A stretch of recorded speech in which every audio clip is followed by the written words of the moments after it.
বন্ধুরা, একটা ইনফরমেশন তোমাদের মাঝে শেয়ার করতে চাই। যে কিছুক্ষণ আগে একটা ভিডিও আপলোড করেছিলাম, এখানে অনেকজন কমেন্ট করছিল যে আমাদের ফ্রেশারদের সুযোগ কতটা, বা যারা নতুন ক্যান্ডিডেট তারা কতটা সুযোগ পাবে। আমি কথা বলছি তোমার এসএসসি গ্রুপ সি এবং ডি, ঠিক আছে। এসএসসি যে গ্রুপ সি এবং গ্রুপ ডি আছে, ঠিক আছে। এসএসসি গ্রুপ সি আর একটা হচ্ছে তোমার এসএসসি গ্রুপ সি, আর একটা হচ্ছে তোমার গ্রুপ ডি, ঠিক আছে। এসএসসি গ্রুপ সি এবং গ্রুপ ডি যে ব্যাপারটা, মানে ফ্রেশার্সদের সুযোগ কতটা, সেই নিয়েই থাকছে আজকের ভিডিও।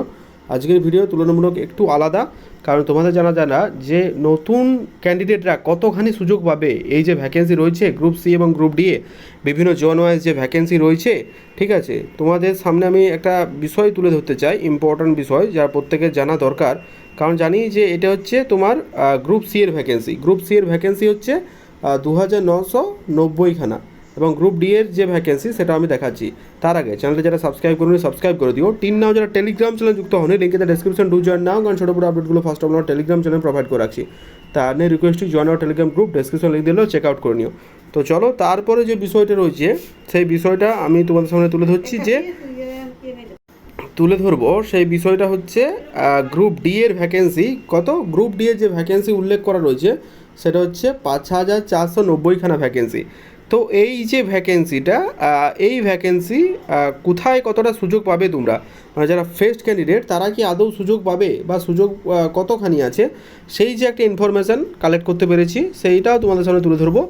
তো চলো দেখে নেওয়া যাক বিষয়গুলো কী বলা হয়েছে। এবং অনেকে কাট অফ রিলেটেড ভিডিও চাইছিল, তো এর আগে আমাদের চ্যানেলে দুটো ভিডিও আপলোড করা হয়েছে কাট অফ রিলেটেড, দেখবে 7 মিনিটের একটা ভিডিও, সেখানে পুরো ডিটেলস আমি বলেছি। এবং কিছুক্ষণ আগে আরেকটা ভিডিও আপলোড করেছি যেখানে তোমাদের ইডাব্লিউএস নিয়ে সমস্যা ছিল, যে ইডাব্লিউএসের কাট অফ কত যেতে পারে, সেখানে আমি কিন্তু পুরো বিষয় তুলে ধরেছি একদম পয়েন্ট আকারে। তো তোমরা দেখে নিও। গ্রুপ ডি নিয়ে অনেকে প্রবলেম হচ্ছিল, তো এই গ্রুপ ডি এর যে ফ্রেশার্সদের কতটা সুযোগ সেটা আমি তোমাদের সামনে তুলে ধরবো আজকের ভিডিওর মাধ্যমে। কাজে ভিডিওটা অত্যন্ত যে ইম্পর্ট্যান্ট, তো এটা তোমরা বুঝতে পারছো, তাই স্কিপ না করে শেষ সময় দেখো, কথাগুলো মন দিয়ে শোনো। আশা করছি একটু হলেও উপকারে তোমরা কিন্তু পাবে। তাই গ্রুপ সি এবং গ্রুপ নিয়ে যারা চিন্তিত তাদের জন্য এই ভিডিওটা স্পেশালি বানানো। তো চলো দেখে নেবো আজকে ফ্রেশার্সদের সুযোগ কতটা। তো চলো দেখে নেওয়া যাক। এই যে ডাটাটা এটা কালেক্ট করা হয়েছে, এখানে তুমি যদি ভালো করে লক্ষ্য করো একটা জিনিস দেখতে পাবে, সেটা হচ্ছে দেখো জোনাল ব্যাকগ্রাউন্ড আপনার জন্য ফ্রেশার্সদের কটা ফাঁকা আছে, এটা তো জানা অত্যন্ত জরুরি। নাহলে তুমি যে একটা ইন্টারভিউর প্রস্তুতি নেবে বা টাইপিং যে প্রস্তুতি যে যেটাই নিচ্ছ, তো এটা তো মানে ব্যর্থ।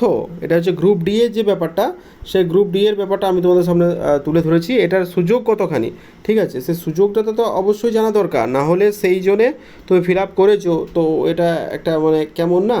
তো গ্রুপ সি আমি এটা লিখে দিচ্ছি একটু, তারপরে তোমাদের সামনে ব্যাপারটা তুলে ধরছি। গ্রুপ সি এবং গ্রুপ ডি, গ্রুপ সি আর কি বললাম তোমাদের, গ্রুপ ডি, ঠিক আছে। গ্রুপ সি এবং গ্রুপ ডি, গ্রুপ সি আর গ্রুপ ডি, ঠিক আছে। গ্রুপ সি এবং গ্রুপ ডি এই যে ব্যাপারটা, সেটা তোমাদের সামনে একবার তুলে ধরি, চলো দেখে নেওয়া যাক। প্রথমে যে ব্যাপারটা আছে সেটা হচ্ছে ওয়েস্টার্ন জোন। ওয়েস্টার্ন জোনে বর্তমান ভ্যাকেন্সি কটা না 1673খানা। সেখানে অলরেডি পুরনো আনটেন্ড হচ্ছে 379খানা। ফ্রেশারদের সিট হচ্ছে 1302, ঠিক আছে। অলরেডি 380খানা সিট অলরেডি মানে দখলীকৃত। ফ্রেশারদের সিট হচ্ছে 1302। তো এটা হচ্ছে সর্বাধিক, মানে ম্যাক্সিমাম, ঠিক আছে। তারপর হচ্ছে নর্দার্ন জোন। নর্দার্ন জোনের যে পার্টটা সেটা দেখতে পাচ্ছ, এটা হচ্ছে 1607টা ভ্যাকেন্সি, অলরেডি 492টা অলরেডি টেন্ডেড হয়ে গেছে, ঠিক আছে, যেটা আমরা দেখতে পাচ্ছি। আর তারপরে হচ্ছে 1515টা, সেটা হচ্ছে তুমি কিন্তু ফ্রেশার্সদের সুযোগ পাবে, যেটা বলা হয়েছে মানে অত্যন্ত বেশি, ভেরি হাই। যে ব্যাপারটা বলা হয়েছে অত্যন্ত বেশি, ভেরি হাই, মানে সবথেকে বেশি হচ্ছে নর্দার্ন জোনে, তারপরে ওয়েস্টার্ন জোনে, তারপরে হচ্ছে এসআর মানে সাউদার্ন পার্টে কটা আছে 680টা টোটাল ভ্যাকেন্সি, যা 270খানা ভ্যাকেন্সি অলরেডি টেন্ডেড, 409টা ভ্যাকেন্সি আছে বেশি। আর মানে সাউথ ইস্টার্ন রিজিয়নে হচ্ছে সব থেকে কম, মানে বেশি কিন্তু এদের থেকে তুলনামূলক কম। টোটাল 534 মধ্যে 241টা অলরেডি নেওয়া আছে, মানে আনটেন্ডেড, আর 293টা ফ্রেশার্সরা পাবে, ঠিক আছে, মানে তুলনামূলক বেশি। আর ইস্টার্ন জোনে 995টা টোটাল ভ্যাকেন্সি, এবং 776টা আগেই আনটেন্ড আছে, আর 231টা মানে পুরনো ফ্রেশার্সরা পাবে। তো ফ্রেশার্সদের যদি লিস্টটা আমি একটু দেখি ভালো করে, তাহলে দেখতে পাবো যে ওয়েস্টার্ন জোনে ফ্রেশার্সরা পাবে 1302টা, নর্দার্ন জোনে পাবে 1115টা, সাউথার্ন জোনে পাবে 409টা, সাউথ ইস্টে পাবে 293টা, ইস্টার্ন জোনে থাকবে 231টা। এই যে সিটের একটা ব্যাপার, এইটা খুব একটা বেশি যে সংখ্যা তাও নয়, কিন্তু সব থেকে যদি আমরা দেখি সেটা হচ্ছে ওয়েস্টার্ন জোনে বেশি, তারপরে নর্দার্ন জোনে বেশি, তারপরে কিন্তু তুলনামূলক গ্রাফটা সুতরাং জানাচ্ছে যদি আমি প্লট করি তাহলে প্রথম হচ্ছে ওয়েস্টার্ন জোন থেকে হাই আসছে, তারপরে কিন্তু কমে কমে যাচ্ছে, এরকম একটা ব্যাপার কিন্তু দেখা যাচ্ছে। ঠিক আছে, তো আজকের এই তথ্যটা কেমন লাগলো তোমরা জানিও।